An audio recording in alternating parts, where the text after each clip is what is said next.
recently retired, and a huge part of this community for many, many years. It's a fantastic honour to have you on our stage and launching Seamus' book. So, stage is yours.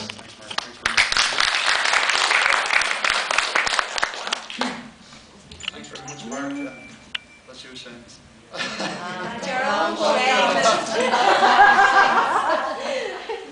Thanks very much, Mark, for the opportunity to be on the stage here at the Institute. It's a great honour indeed. People might ask, why me? Or no, I asked, why me? Like Mark said, it's hard to turn down Seamus. Just some context and some background information.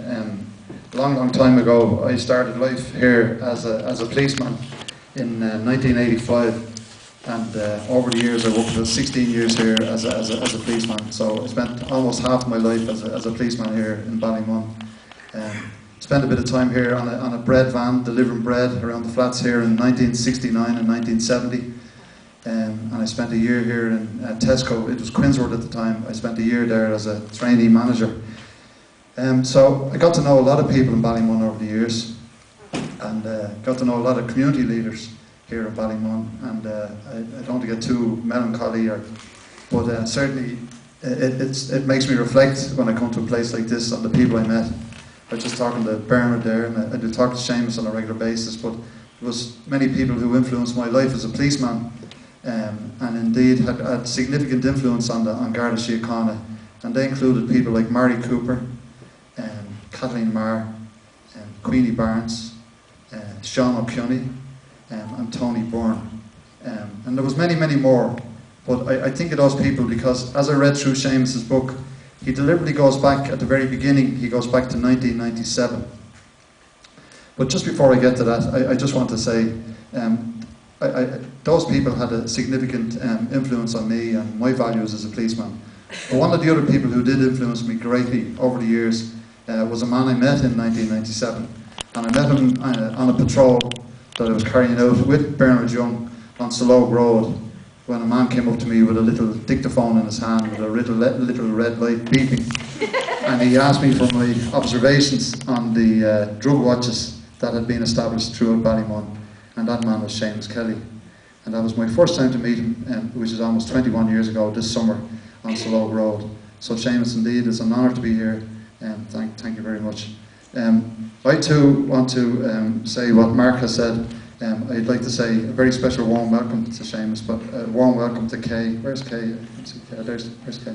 Warm welcome to Kay as well, because I know, you know the old saying, behind every good man and all that, but Kay, without a shadow of a doubt, has helped Mark greatly, has helped Seamus greatly. And good evening to everybody else. So I get the formal bit over. It's a great honour to be here tonight to launch It's Written Concrete by Seamus Kelly, published by Manuscript Publisher. So that's the formal bit. So, as I say, in the early chapters, Seamus goes back to 1997. And for anybody who was here in 1997, they may remember we had a very significant problem here with heroin abuse in the Ballymum area. We had large numbers of young men and young women would converge on the area here in groups of maybe up to 40 people. And they would travel around the estate looking to buy heroin. Indeed, many of them were very... I suppose young people who we watched, whose bodies and minds became ravaged because of drug abuse, and they spent a lot of their time and a lot of their days seeking out heroin. But it was causing significant problems here for the people here in Ballymum. So with that in mind, the local people got together and they put in place 24-hour vigils. Now this is all in Seamus' book, but they put together 24-hour vigils, what they call peaceful vigils. And they were put in place at each tower block, and they became known as drug watches. And as I say, that's where I met Seamus.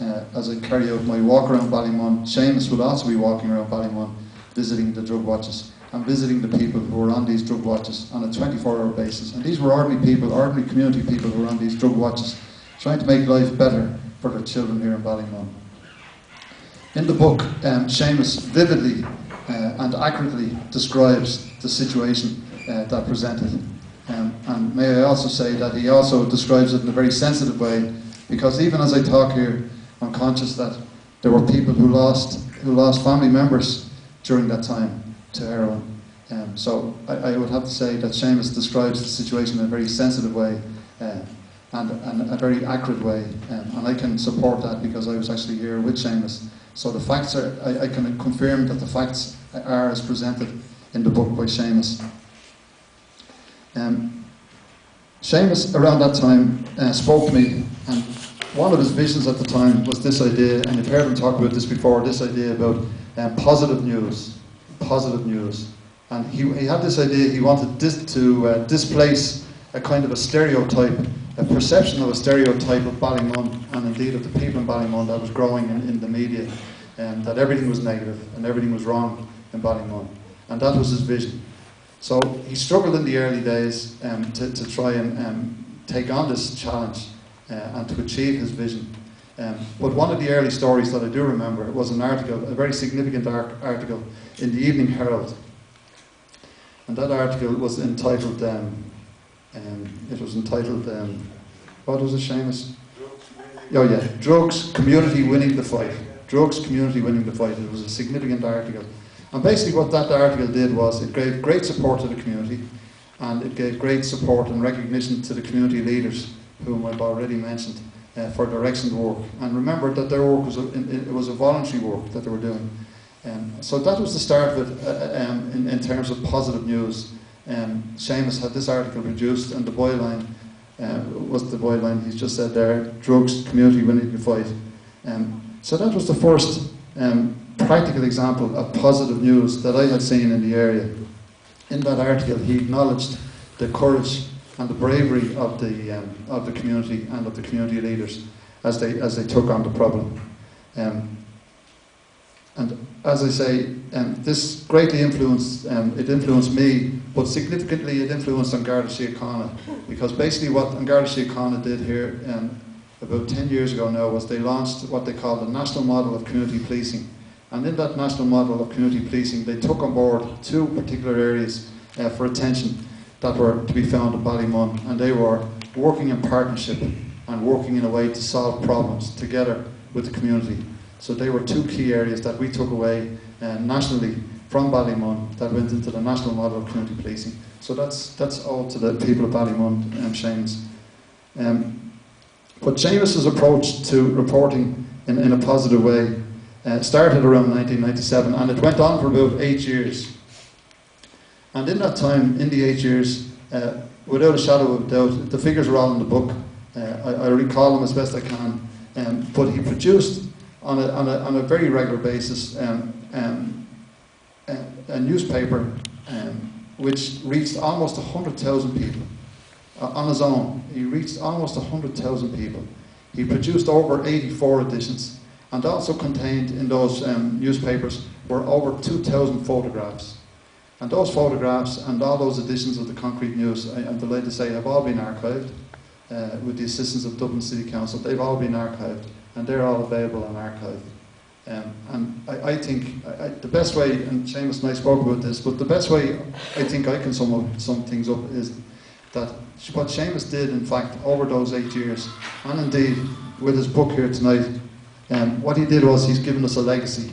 Because what he did was he put on record, and he has put on record, what was happening for us, for the people living and working in Ballymum during the last 3 decades. He's put it on record, and that record is available there forever. And I'm pretty satisfied that it's an accurate record. Seamus, I want to thank you for that, because it's a significant piece of work.